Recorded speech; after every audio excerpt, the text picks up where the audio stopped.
अस्सलाम everyone, welcome back to my YouTube channel. हम जवेरिया का उम्मीद करती हूँ कि आप सब खैरियत से होंगे और बहुत खुश होंगे। और बहुत सारे लोग पूछ रहे थे कि लेट नाइट क्या रूटीन होती है। तो वैसे तो लेट नाइट जब मैं जाती हूँ तो मेरी कोशिश होती है कि मैं वीडियोस ना बनाऊँ, यानी कि कुछ आपका वो वक्त होता है ना जिसमें आप चाहते हैं कि बस ये वक्त मेरा हो अपना, तो उसके अंदर कोशिश मेरी यही होती है। ये होता है कि आप इशा के बाद आ गए या जब भी रात में आ गए, थोड़ी देर नींद की 1 से 1.5 घंटा अगर सोना है, उसके बाद मैं बनाती हूँ इस तरह जो चाय। ज़रूरी नहीं है कि आपके फैमिली मेम्बर्स, आपके घर वाले आपके साथ में जो है वो भी आपके साथ जाना चाहे। तो अगर सब सो रहे हैं तो फिर बेस्ट चाय उस वक्त बनाने के लिए मैंने वो जो आपने मेरी पैकिंग वाली अगर वीडियो देखी हो तो मैंने कड़क चाय के और कार्डमम टी यानी कि इलायची वाली चाय के जो है वो साशेट रखे थे। तो फ़ौरन में वो सही होती है ताकि आपको ज़्यादा मिक्सिंग नहीं करनी पड़ती कि आपने चीनी निकाली, दूध निकाली और सारी चीज़ें। तो ये वाली चाय बेस्ट होती है और इस तरह कभी कभी हाथ में ले लेती हूँ। नीचे से फिर होता है कि एक नगेट सैंडविच रोस्ट से लेकर अच्छा पेट हो जाता है और फिर हम सीधा निकलते हैं हरम। आपको दिखाती हूँ हरम में कितना रश है। तवाफ़ का बेस्ट टाइम यही होता है। रोड किस तरह की, तमाम जो आज लेट नाइट रूटीन है हरम की वो आपको दिखाती हूँ। तो वीडियो को एंड तक देखिएगा, चैनल को सब्सक्राइब कर दीजिएगा, इंस्टाग्राम पर फॉलो कर लीजिए। ये है जी लिफ्ट और 4 लिफ्ट्स हैं। ये मैंने बनाई है कार्डमम टी। वैसे कड़क भी इनकी बहुत अच्छी होती है लेकिन आज मेरा दिल था कार्डमम पीने का। ये आ गई है जी लिफ्ट।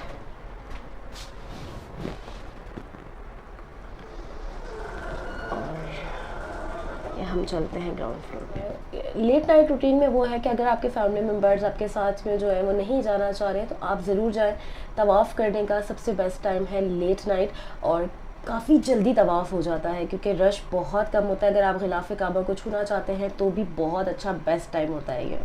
उम्रा पर आने के लिए हर चीज़ से ज़रूरी एक चीज़ ये है कि आपने वॉक करनी है। अगर आपने इकनॉमी पैकेज लेना है, होटल थोड़ा दूर है, अभी भी हरम जो है वो थोड़ा दूर है, सही है। मक्का टावर, क्लॉक टावर, जबल उमर, सिर्फ ये 3-4 दारुल तौहीद, 3-4 होटल्स करीब हैं। लेकिन इसमें रहने वालों को भी चलना पड़ता है। जब आपने उम्रा करना होता है, सफ़ा मरवा करना होता है, हरम तक जाना होता है यानी कि काबतुल्लाह तक जाना होता है, बहुत चलना पड़ता है। लेकिन अगर आपका इकनॉमी पैकेज है तो फिर तो आपको वैसे भी ज़्यादा चलना पड़ेगा। तो वॉक बहुत ज़रूरी है, बहुत ज़रूरी है। 2 घंटे डेली वॉक करें। जैसे ही पता चले कि उम्रे पर आना है, लाजमी वॉक शुरू कर दें ताकि आपको चलने में बहुत आसानी होगी। रास्ता है ये 6 नंबर वॉशरूम और 7 नंबर वॉशरूम। 7 जो है वो ख़वातीन का है, 6 जो है मर्द हजरात का, उसके बीच का रास्ता है। अबे बहुत सारे लोग जो है सो रहे हैं, ख़वातीन भी हैं, कुछ मर्द हजरात भी हैं जिनका इकनॉमी पैकेजेस होते हैं, दूर होटल होते हैं, वो फिर यहीं पे नैप ले लेते हैं ताकि बार बार आना जाना ना पड़े। हर इंसान जो है वो अपने अपने अंदाज़ और अपने अपने तरीके से जो है यहाँ पे वक्त गुजारने की कोशिश करता है।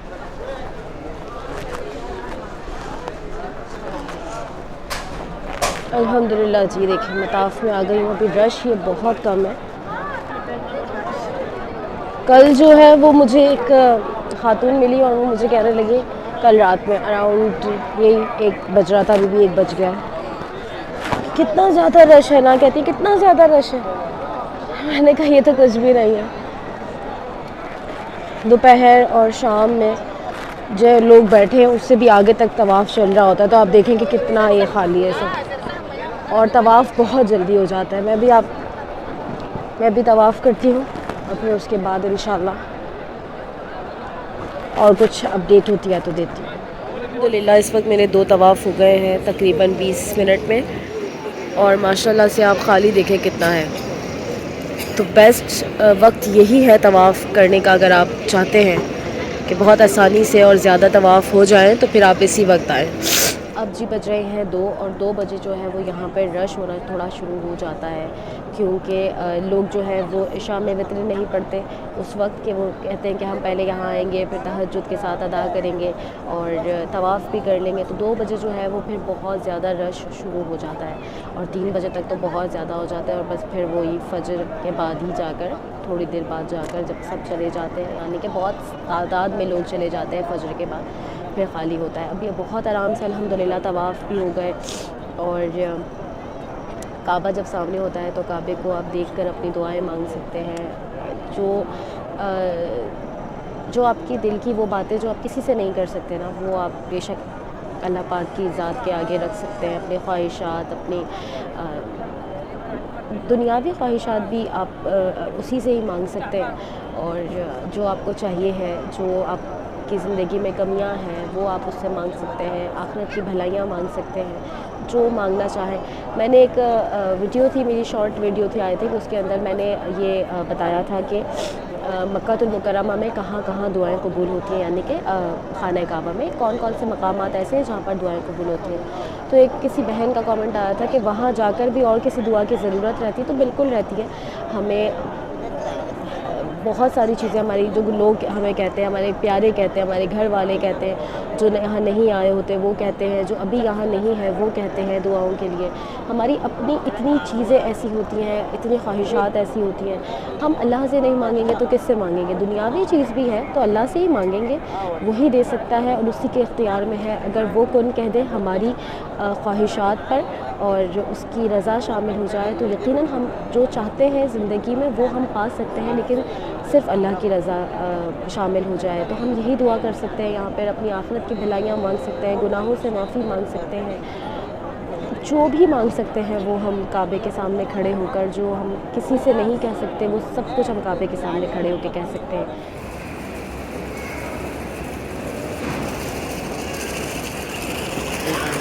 चलें जी, अल्हम्दुलिल्लाह फ़ज्र भी हो गई है और जितने ज़्यादा से ज़्यादा तवाफ़ हो सके वो भी कर लिए, दुआएं भी मांग ली। और अब जो है होटल की तरफ चलते हैं। आगे जो है यहाँ पे कुछ बाज़ार वगैरह भी लगे हुए हैं, उसकी जो मैं कोशिश करूँगी अलग वीडियो आप सबसे शेयर करूँ। तो अभी होटल चलते हैं और चाय बनाते हैं। और चाय हल्की सी देखिए रोशनी होनी शुरू हो गई माशाल्लाह, अल्हम्दुलिल्लाह। उस तरफ भी होगा बाज़ार, रश वैसे इतना ज़्यादा है कि देखें माशाल्लाह।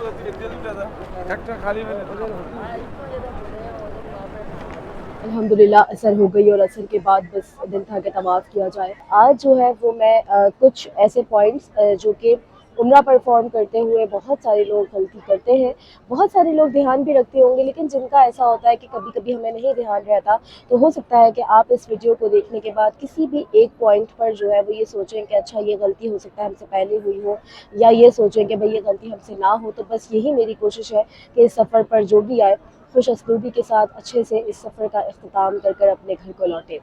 सबसे पहले तो यहाँ पर आप मर्द हैं या ख़ातून हैं, आपने एक बात का ज़रूर ख्याल रखना है कि उम्रा हज करने आप आ रहे हैं, उम्रा करने आ रहे हैं या हज करने आ रहे हैं, सबसे पहले आपने उसको सीखना है, पढ़ना है कि किस तरीके से वो परफॉर्म किया जाएगा, ठीक है। दूसरी बात ये है कि यहाँ पर सबसे पहले जो उम्रा परफॉर्म करने में, अब देखिए आप पढ़ के आ रहे हैं, आप किस तरीके से अरकान कर रहे हैं ये तो कोई नहीं जानता, लेकिन जिस तरीके से जो चीज़ें दिखने वाली होती है, जैसे कि एहराम दिखने वाली चीज़ है ना, अब वो कोई और भी देख रहा है तो वो आपको दिख रहा है कि आपने किस तरीके से एहराम बांधा है। अरकान आप कैसे कर रहे हैं ये तो किसी को नहीं पता, लेकिन ये गलती मैं बहुत देखती हूँ। एक तो ख़वातीन यहाँ तक कैप लगाई होती है कि बिल्कुल गलत है। आप जो है वो कैप इस तरीके से नहीं लगा सकते, आपका चेहरा जो है वो पूरा खुला होना चाहिए, चेहरे पे कपड़ा नहीं लगना चाहिए।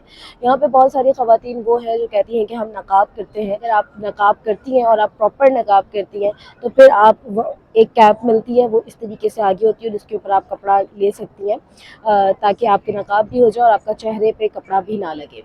मर्द हजरात के लिए भी एहराम में जितनी चीज़ें हैं कि थोड़ा ऊपर होना चाहिए है, और जो भी है वो मर्द हजरात ज़्यादा बेटर आपको गाइड कर सकते हैं उसके हवाले से, लेकिन आप लाजमी सीख कर आएँ कि आपने एहराम बांधना किस तरह है। दूसरी जो सबसे बड़ी गलती मैंने यहाँ पर लोगों को करते हुए देखा है वो ये है कि जब आप अपना तवाफ़ के चक्कर शुरू करते हैं तो लोग ग्रीन लाइट से पहले ही जो है वो इस्तिलाम कर लेते हैं और फिर आगे बढ़ जाते हैं।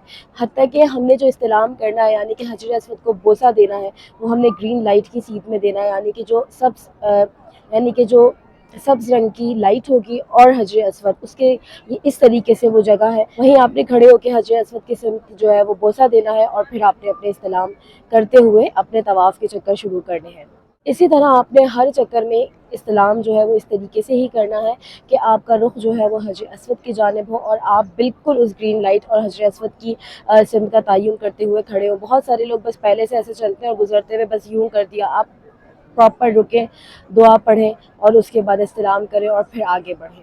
ख़वातीन जो भी अबाया पहनती है कोशिश करें कि वो आपकी हाइट से थोड़ा छोटा हो, उसकी लेंथ आपकी हाइट से छोटी हो, ताकि आपको चलने में मसला ना हो, आपको भी मसला ना हो और जो आपके साथ हाजी चल रहे हैं उनको भी मसला ना हो। अगर आपको कोई हेल्थ इश्यूज़ है तो लाजमी अपने साथ एक छोटी सी पानी की बॉटल रखें, भर भर के बॉटल अपने बैकपैक में ना रखें, क्योंकि आप जब तवाफ़ या सफ़ा मरवा कर रहे होते हैं तो ऑलरेडी इतना हेक्टिक होते हैं, इतना थक रहे होते हैं। अगर आप बहुत भर के सामान रखेंगे तो आपको बहुत मुश्किल आएगी। छोटी सी बॉटल रख लें और साथ में अगर आपको कुछ प्रॉब्लम होती है जैसे भूख वगैरह का, बीपी लो, शुगर लो, तो आप 1-2 खजूर भी लाज़मी साथ रख लें। तवाफ़ करने में या सफ़ा मरवा करने में कोई भी ज़रूरी नहीं है कि आपने वही दुआएँ पढ़नी है जो किताबों में लिखी होती है। तवाफ़ करते हुए सबसे बेहतरीन दुआ जो है वो रब्बाना आतीना वाली दुआ है। उसके अलावा आप तीसरा कलमा पढ़ सकते हैं, आप दुरूद पढ़ सकते हैं, इस्तिग़फ़ार पढ़ सकते हैं। सफ़ा मरवा पे अपनी दुआएँ मांगे, अपने प्यारों की दुआएँ मांगे।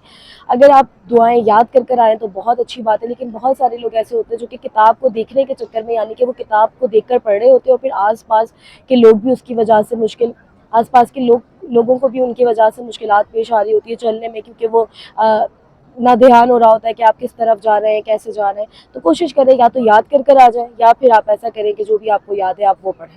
काबे के सिमत चक्कर लगाने को तवाफ़ कहा जाता है। वो आप जब काबे की सिमत में आ गए ना, चक्कर लगा रहे हैं, अब आप किसी को धक्का देकर आगे भी बढ़ेंगे तब भी वो आपके साथ ही चक्कर होंगे।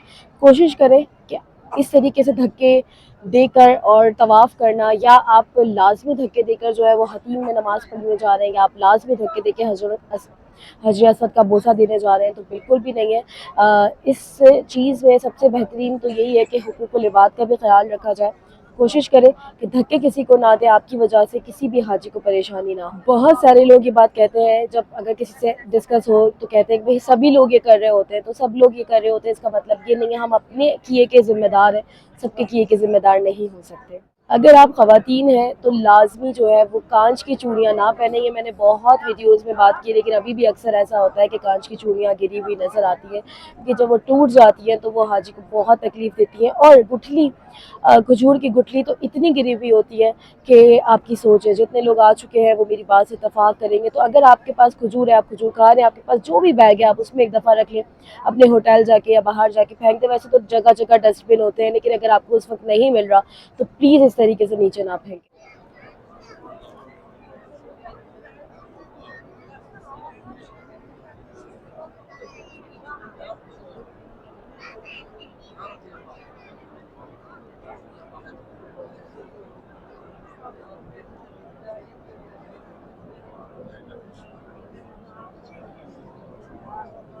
ये देखिए जी, लाज़मी सफ़ा की पहाड़ी की तरफ जाएं, इस्तिलाम करें और फिर अपने चक्कर शुरू करें। रास्ता है सफ़ा से मरवा जाने वाला, ये है मरवा से सफ़ा, और बीच में जो है वो है व्हील चेयर के लिए। चले जी, अल्हम्दुलिल्लाह इशा भी हो गई है, और इशा हुए भी अभी काफ़ी देर हो गई है। बस अब जो है वो चलते हैं होटल की तरफ।